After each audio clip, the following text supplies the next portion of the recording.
Bu videoda DesignCAD 4.7 sürümünde yapılan yenilikleri ve geliştirmeleri sizinle paylaşacağım. Yeni sürümle birlikte DesignCAD'e iş akışınızı hızlandıracak ve kullanımı daha kolay hale getirecek birçok yeni özellik eklendi. Mevcut işlevler ise iyileştirildi ve daha verimli hale getirildi. Artık kalıp tasarım ekranı en son bıraktığınız düzenle açılıyor. Böylece her seferinde kalıplarınızı yeniden ekrana dizmekle uğraşmadan çalışmanıza kaldığınız yerden devam edebileceksiniz. Parçaları ekranda kilitleme özelliği sayesinde iki kalıbı üst üste koyarak hat düzenlemesi yapmak artık çok daha pratik. Seçim ikonu ile bir veya birden fazla parçayı mouse ile hızlıca seçebilir ve çeşitli işlemleri kolayca gerçekleştirebilirsiniz. İki farklı parçayı birleştirirken artık aynı hat uzunluğunu aramanıza gerek yok. Dilediğiniz hat üzerinden birleştirme yapabilir ve işlem öncesinde kontrol edebilirsiniz.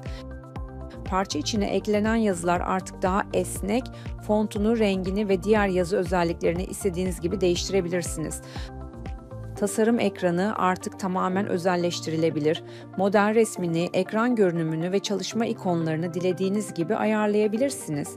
Çalışma şeklinize göre ekrana ikon ekleyebilir ve istediğiniz ikonları gruplayabilirsiniz.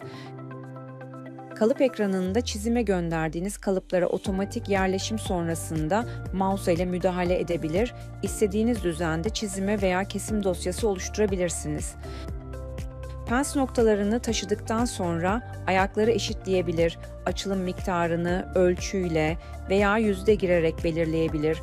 Ayrıca pens ucuna ölçülü çizim veya delik noktası ekleyerek daha hassas tasarımlar yapabilirsiniz.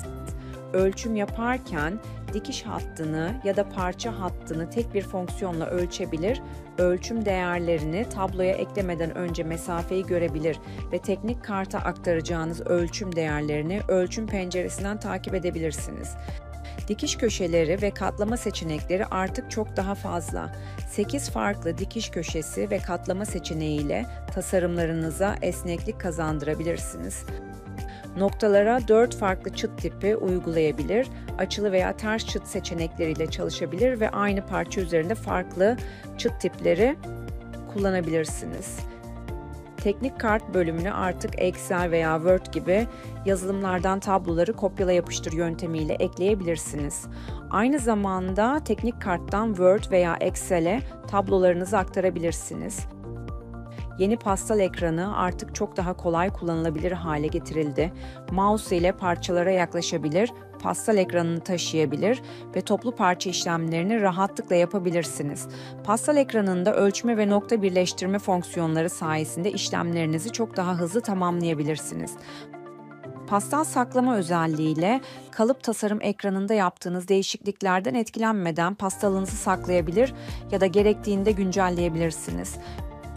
Çıktılarınızı PDF, Word veya Excel formatlarında kaydedebilirsiniz. Özellikle tek kat veya karton kesim makinelerine kesim dosyası gönderiyorsanız 8 farklı kalem seçeneği ile çok daha verimli çalışabilirsiniz.